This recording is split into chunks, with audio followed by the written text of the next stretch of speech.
Hello guys, hello everyone, कैसे हैं भाई आप सभी? I hope all well. So चलिए आज की हमारी करंट अफेयर्स की स्टार्ट करते हैं। आज डेट है 6 अप्रैल। सो ये हमारा यूट्यूब चैनल है। यहाँ पे मैंने pre series as well as 10 minute current affair series start की है भाई। ये हमारा टेलीग्राम चैनल है। यहाँ पे मिल जाएगी आपको पीडीएफ, जैसे हिंदू हो गया, इंडियन एक्सप्रेस, और जो भी मेरे क्लास नोट्स है ना, जो भी मेरे क्लास नोट्स हैं उनकी पीडीएफ आपको यहाँ पे मिल जाएगी। एज वेल एज जो भी यूपीएससी से रिलेटेड कंटेंट है ना, उसकी पीडीएफ भी आपको यहीं पे मिल जाएगी भाई। सो एक बार भाई मैं आपको ना थैंक यू कहना चाहूँगा, क्योंकि आप ना बहुत अच्छा रिस्पॉन्स दे रहे हो भाई इस सीरीज को। सो आई होप भाई मैं आपके लिए आगे ऐसे ही मेहनत करता रहूँ भाई। Thank you everyone. सो हमारा फर्स्ट न्यूज़ आर्टिकल देखते हैं। क्या भाई, जो हमारी बीएसएफ है ना, जो हमारी बॉर्डर सिक्योरिटी फोर्स है, जो हमारा इंडिया एंड बांग्लादेश का बॉर्डर है ना, उस पे रेप्टाइल छोड़ने की बात करें। रेप्टाइल जैसे कि जो क्रोकोडाइल हो गए, स्नेक हो गए। ऐसा क्यों भाई? ऐसा इसलिए है क्योंकि जो हमारा इंडिया एंड बांग्लादेश का बॉर्डर है ना, वो बहुत ही रफ बॉर्डर है भाई। रफ टेरिन है वहाँ पे, जैसे इली एरियाज हो गए, रिवराइन बॉर्डर हो गया। तो इसी वजह से है ना, हम प्रॉपर फेंसिंग नहीं कर पा रहे भाई उस बॉर्डर की। जो हम प्रॉपर फेंसिंग नहीं कर पा रहे ना, तो उसी के regarding to stop illegal activity as well as illegal migrant और इलीगल एक्टिविटी, और जो एंटी नेशनल आते हैं ना भाई, जो एंटी नेशनल ग्रुप आते हैं उस साइड से, तो उनको रोकने के लिए जो हमारी मिनिस्ट्री ऑफ होम अफेयर्स है ना, उसने भी ऐसा ऑर्डर दिया कि जो हमारी बॉर्डर है ना, उस पर रेप्टाइल्स को छोड़ा जाए भाई। किस लिए? दो दो मेन रीजन है इसके। एक तो हमारा बॉर्डर है जो वो रफ टेरिन में है, और एक जो इलीगल माइग्रेंट या इलीगल प्रैक्टिसेस होती है ना, उनको रोकने के लिए ऐसा किया जा रहा है भाई। और भैया आपने पहले ऐसा कभी देखा कि बॉर्डर पे जो इलीगल माइग्रेंट है उनको रोकने के लिए रेप्टाइल्स का यूज किया जा रहा है? ऐसा पहले भी हो चुका है। ऐसा कहाँ पर हो चुका है भाई? फ्लोरिडा में। जो फ्लोरिडा है ना, जो हमारी कंट्री है, वहाँ पे ऐसा पहले भी हो चुका है। सो चलिए देखते हैं भाई। क्या ये हमारा इंडिया एंड बांग्लादेश का बॉर्डर है, इसमें भाई बताइए कौन सी स्टेट इसके साथ हमारा बॉर्डर शेयर करती हैं। सो चलिए देखते हैं भाई। So according to March 17 report by parliamentary standing committee on home affairs of the total, ये इतना हमारा जो 4096 किलोमीटर का जो हम बॉर्डर शेयर करते हैं ना बांग्लादेश के साथ, the government has approved the fencing of 3026 kilometre. इतनी जो हमारी गवर्नमेंट है ना, उसने फेंसिंग का ऑर्डर दे दिया, जिसमें से हमारा 2954 किलोमीटर कंप्लीट हो गया। और जो ये 371 किलोमीटर रहता है ना, इसी के रिगार्डिंग जो ये इल एरिया ना, जो टेरिन यहाँ पे रफ है, तो उसी को रोकने के लिए यहाँ पे हम रेप्टाइल छोड़ने जा रहे हैं, जैसे क्रोकोडाइल हो गया, स्नेक हो गई। सो इसी को प्रोटेक्ट करने के लिए हम यहाँ पे हमारे रेप्टाइल्स का यूज कर रहे हैं। According to 2024-25 annual report by the union home ministry, the India and Bangladesh border pass through difficult terrain कैसे? जैसे हिल्स होगी, रिवर्स होगी, वैलीज होगी। सो इनमें फेंसिंग करना, जो इनमें बॉर्डर की फेंसिंग करना, वो बहुत मुश्किल हो जाता है।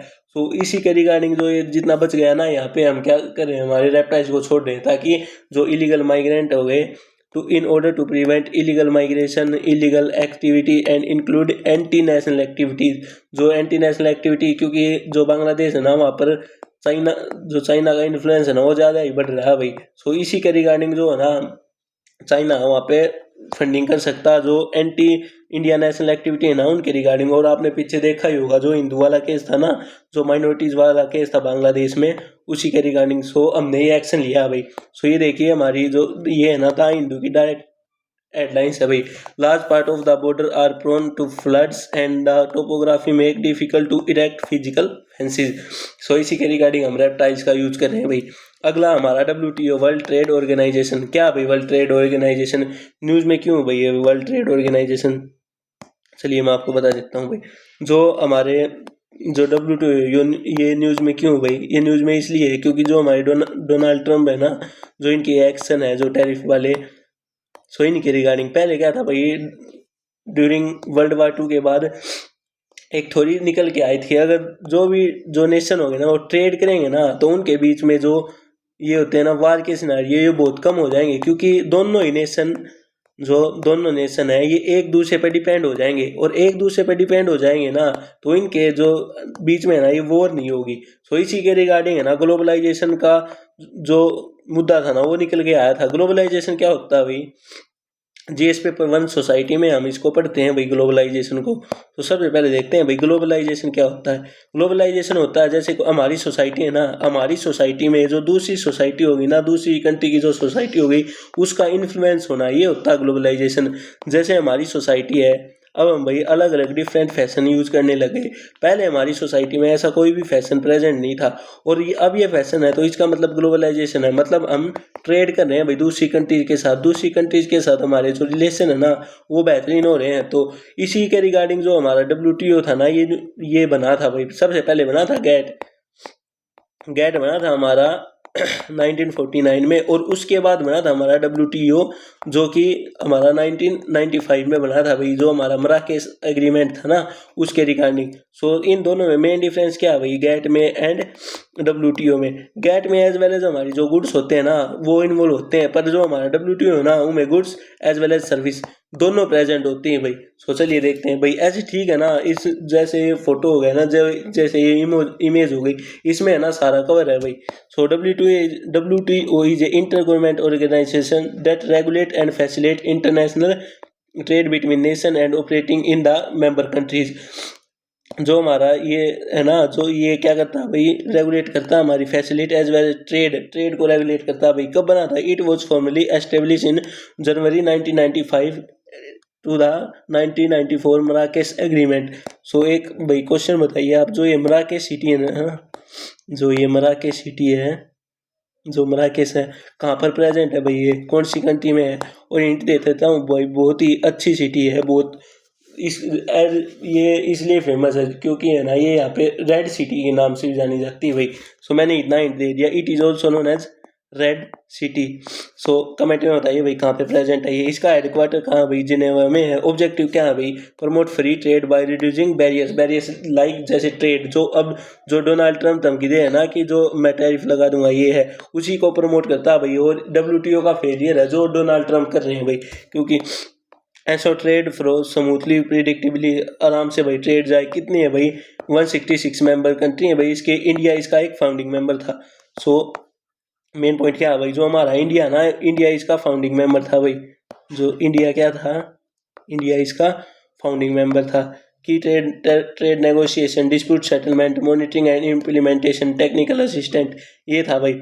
इसके की एग्रीमेंट क्या है भाई, WTO के ट्रिम्स क्या है भाई, trade related investment measure, TRIPS क्या है भाई, trade related aspect to IPR, intellectual property right. कोई भी डिस्प्यूट हो गया ना भाई इसके रिगार्डिंग, जो इसके अंदर इंटेलेक्चुअल प्रॉपर्टी के राइट के अंदर, तो इसको डिस्प्यूट को सोल्व करता है भाई ये AOA, एग्रीमेंट ऑन एग्रीकल्चर। और अदर क्या है भाई इसकी, sanitary and phyto sanitary, general agreement on trade in service, general agreement on trade in tariff on trade. So मैंने GATT एंड WTO दोनों में डिफरेंस बता दिया। GATT में ओनली गुड्स इन्वॉल्व होते थे, और WTO में हमारी services as well as goods दोनों इन्वॉल्व होते हैं। अगला हमारा आर्टिकल 25 न्यूज़ में था भाई। न्यूज़ में क्यों था, इसका मेन रीज़न न्यूज़ में ये है कि जो हमारी महाराष्ट्र गवर्नमेंट है ना, वो जो हमारे रिलीजियस कन्वर्जेंस होते हैं ना उनके रिगार्डिंग बिल लेके आ रही भाई। उस बिल में क्या, अगर भाई आप कोई भी जो रिलीजियस कन्वर्जेंस करना चाहते हो ना, तो आप उसको ना स्टेट को बताओगे भाई। इसी के रिगार्डिंग आर्टिकल 25 न्यूज़ में था। और आर्टिकल 25 का यूज हमारे जो BR अम्बेडकर थे ना, डॉक्टर BR अम्बेडकर, उन्होंने भी किया था। उन्होंने 1956 में जो हिंदू धर्म था ना उसको चेंज करके उन्होंने बुद्धिज्म कर लिया था भाई। बुद्धिज्म करने का उनका मेन रीज़न क्या था भाई, मेन रीज़न क्या था इनका, जो धर्म परिवर्तन करने का, जो रिलीजियस कन्वर्जेंस करने का, इनका मेन रीज़न यही था कि जो हमारे डॉक्टर BR अम्बेडकर है ना वो दलित फैमिली में पैदा हुए थे। और उन्होंने ना शुरू से ही जो हमारी हिंदू फैमिली उसमें कास्ट डिस्क्रिमिनेशन तो होता है, और उन्होंने ना जब वे बोर्न हुए ना तभी से उन्होंने कास्ट डिस्क्रिमिनेशन फेस किया था भाई। और उन्होंने बहुत सारी भाई प्रैक्टिस भी की इसको एलिमिनेट करने के लिए। इसी के रिगार्डिंग उन्होंने ना अपना हिंदू धर्म चेंज किया था, और उन्होंने कौन सा अपनाया था भाई, बुद्धिज्म अपनाया था। इम्पोर्टेंट है भाई। और मुझे ये बताइए कि वाई ही अडोप्ट बुद्धिज्म, इसका ना कमेंट में बताइए, क्योंकि जो आपकी बात परी देने जाए ना उनको इसका पता होना चाहिए भाई उन्होंने बुद्धिज्म क्यों अपनाया था। तो आर्टिकल 25 देख लेते हैं भाई। आर्टिकल 25 क्या कहता है हमारे इंडियन कॉन्स्टिट्यूशन का, free to process and practice any religion. हम किसी भी रिलीजन को फॉलो कर सकते हैं, बस शर्त ये है कि वो फोर्सफुल कन्वर्जन नहीं होना चाहिए। हम किसी भी रिलीजियस में कन्वर्ज कर सकते हैं, जैसे हिंदू हो गए, बुद्धिज्म में, इस्लाम में, किसी में भी कन्वर्ज कर सकते हैं, बट शर्त ये है कि वो फोर्सफुल कन्वर्जन नहीं होना चाहिए।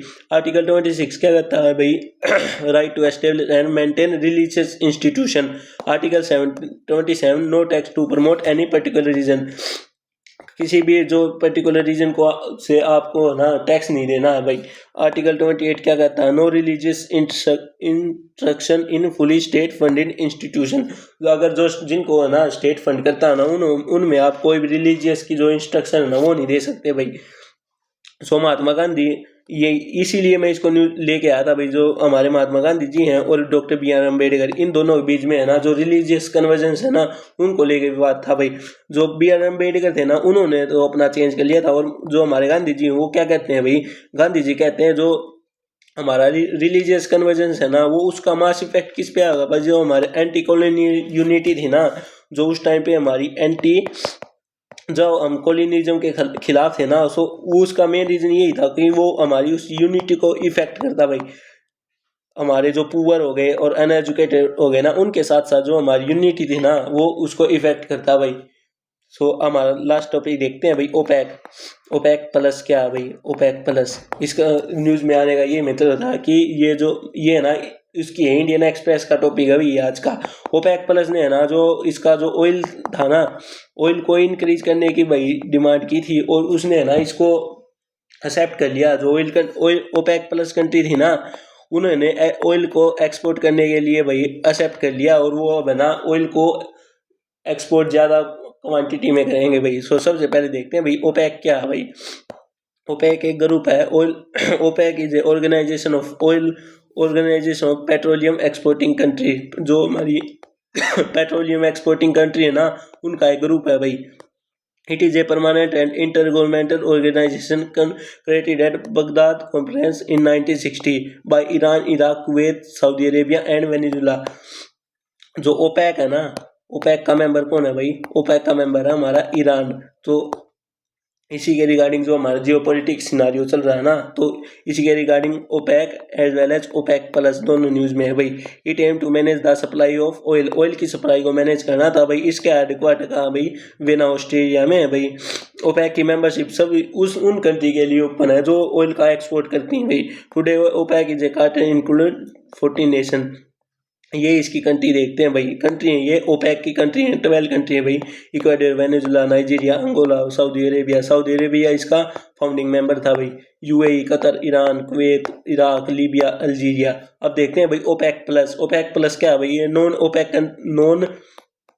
ओपेक कंट्री है which export crude oil along with the 14 OPEC are term as OPEC plus. ये है ना ओपेक जो है ना, ये ओपेक की जो कंट्री है ना उनसे अलग ऑयल एक्सपोर्टिंग कंट्री है, और ये अराउंड ना 40% क्रूड ऑयल सप्लाई करती है भाई। जो ये ओपेक प्लस कंट्री है ना, ओपेक प्लस कंट्री ये 40% क्रूड ऑयल सप्लाई करती है टोटल वर्ल्ड का। कौन सी भाई, Azerbaijan, Bahrain, Brunei, Kazakhstan, Malaysia, Mexico, Oman, Russia, Saudi, Sudan and Sudan. These are the countries. आपको पता होना चाहिए भाई इसमें कौन कौन सा नहीं है भाई। ईरान कौन से का मेंबर है, ईरान मेंबर है, ओपेक का मेंबर है। और ये मैंने आपको यहाँ पे कंसोलिडेट कर दिया भाई सारा। 40% ऑफ क्रूड ऑयल कौन सप्लाई करता है भाई, हमारी ओपेक प्लस कंट्री सप्लाई करती हैं। सो भाई आई होप आपको वीडियो अच्छा लगा तो भाई चैनल को लाइक करें, शेयर करें, सब्सक्राइब करें। Thank you everyone.